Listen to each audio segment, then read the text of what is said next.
Hello my friends, welcome or welcome back to my channel. My name is Novella. Today is Sunday and that means Coffee Klatch. Coffee Klatch is a Dutch, Flemish, German word even. That just means I invite you over for a coffee and we have a little chit chat. In my case that's mostly about books. So, what do I want to talk about? Well, today is International Book Day, I believe, and I was reading an article in the New York Times, I believe it was, where they say that in the States the amount of banned books are climbing like crazy. 1,400, I believe, this year alone, and it's only April.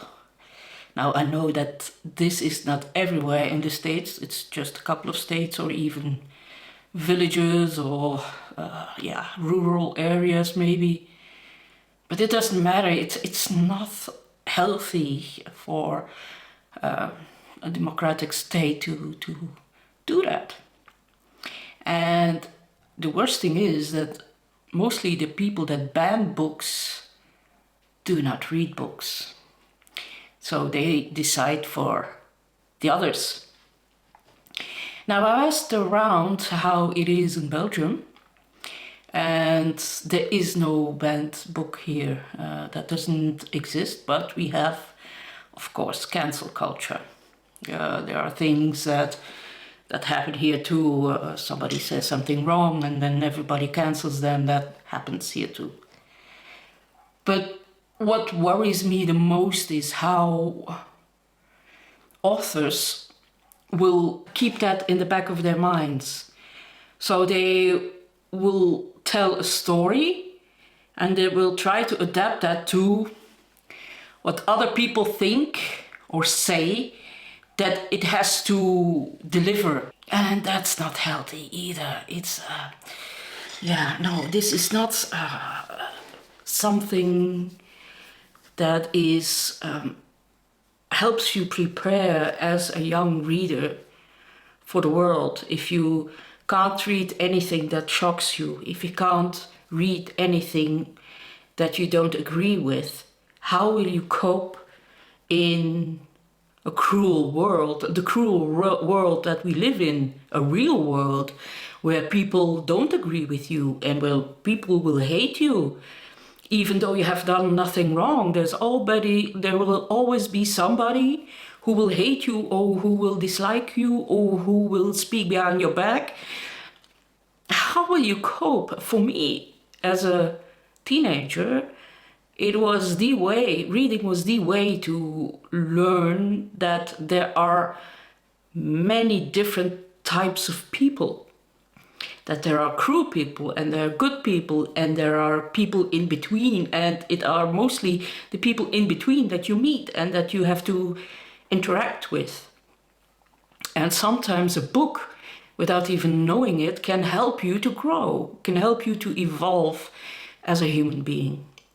And I find that very, very disturbing that we are so protective of the children that they are not prepared for real life, I think, or less prepared.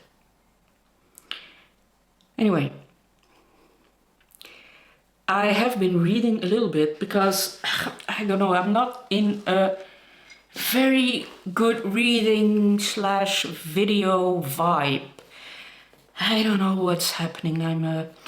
Of course, I'm a bit disappointed. There was a job that I really wanted and I was the best candidate, apparently. I did the best tests. I was the best writer. And because of that, I wasn't hired.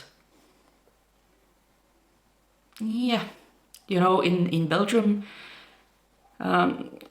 people are very ageist. As soon as you're older than 40, 45, it's really difficult to find a job. They are not interested at all in people above 45.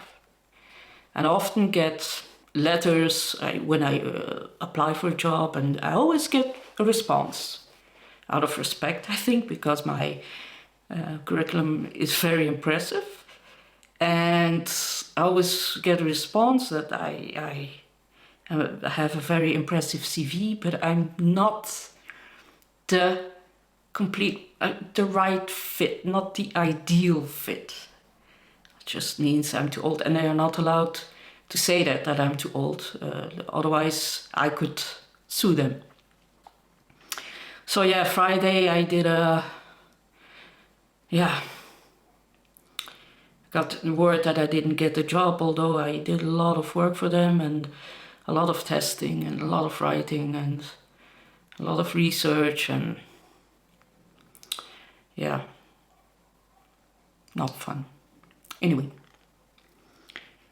reading. I have been reading Leni Zuma's Red Clocks. This is a bit, actually it was supposed to be science fiction in a way. Unfortunately, in the States it's already reality. So it is about the right to decide over, as a woman, to decide over your own belly. It's about being pregnant and the fact that abortions aren't legal anymore in some places. And also it talks about a woman who is alone, who really wants a baby, and the government in this book decides that a woman who is alone is not allowed to have IVF as from a certain date. So she does everything to get pregnant within that time frame. And there's a young girl, 15, 16, who is pregnant and wants a termination. And then there's another woman who helped a woman with the termination of a pregnancy with herbs and stuff. And yeah, it's a witch hunt. And unfortunately, it has become reality once again. Without even knowing, I believe this is written in 2018, this book. Yep, 2018. And it's already reality. It was a bit of a self-fulfilling prophecy in a way. Now, this book is very ambitious, a bit overly ambitious, so it's far from perfect. It took me a long while before I was in it. I was way over half before I really started to feel attached to the book. I didn't feel any connection with the book whatsoever at the beginning. And yeah, I do recommend it. I gave it 4 stars in the end. Because it is, a very good writer, but she was a bit too overly ambitious. She wanted to, I think, tell too many things. And it was more or less not a failure, but no, far from it, but it was a bit too complicated for my taste, but it's nevertheless, it was a good book. I gave it 4 stars. I am reading, of course, still Borges, the collected fictions for Classics and Company. I have to admit that I am not the right person for this book. I chose it and I take full responsibility, but it's not for me. I hardly get anything of what the author wanted to achieve, and for me, it's over my head. I'm not smart enough, I think. So yeah, it happens. But I will continue reading. I will try to get more out of it, but it's not easy. I am also working on a video about the Mann family, the Thomas Mann family, and how their relationship of all the children was compared to their father, and what kind of a dad he was, and things like that. I think that will be a very interesting video. So I'm hoping to be finished by Friday, and Wednesday I will do a book haul. I'm currently reading Old God's Time by Sebastian Barry, I believe, the Irish writer. I'm enjoying it, but also it's a bit too flowery to my liking. It wants to tell too much. I like things simple, a very good story, but simply told. But I will push through, and maybe it will win me over at the end. This is about a police inspector who is enjoying his pension and his retirement, and suddenly two cops knock on his door, and they want to investigate an old case where he was working on. And yeah, it talks about how cruel things were in Ireland, especially towards women again. About women that got pregnant and then had to go to those nunneries to cook and clean, and yeah, and often their children were taken away and then given up for adoption to families in the States and in Australia. So yeah, a bit bleak, and you don't really know if he is living in the past or in the present, so it's a bit confusing, but I hope it will win me over too. So yeah, that's about it. I'm sorry for this messy and slightly meh coffee klatch, but hey, it can't be sunny every day, and something good happened, and you can see that now.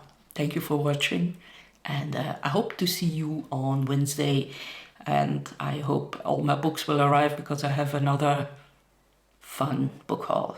Bye-bye. Op de erelijst van Luik, Bastenaken Luik, en doet dat inderdaad met die regenboogtrui, die wereldkampioenentrui aan. Remco E, je bent een god van wielerland geworden op deze dag in april 2023.